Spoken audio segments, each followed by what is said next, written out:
on esimene jõulupüha, hommik, auto on puhas, sest öösse sadas paksu lund.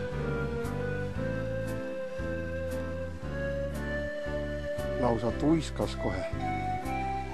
Aga täna hommiku vahepeal oli siin ka päikest, aga näete, taevas on üsna selge. Kanarpiku talus on ikka väga ilus olla. Väga ilus jõululaupäev oli. Kõik on vaikne, isegi koerad ei jaugu. Lähme vaatame linnukesi ka, ehk näeme neid. Hommiku oli siin pekitükki kallal kohe mitu linnukest.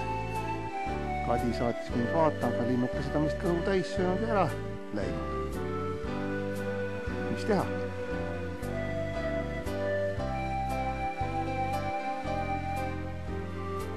Ja koeral on hea olla. Võib vabalt ringi käia, jalga tõsta. Ja noh, ta on täna head paremat süüa ka saanud. Ikkagi jõulu esimene püha. Häid jõule teile kõigile.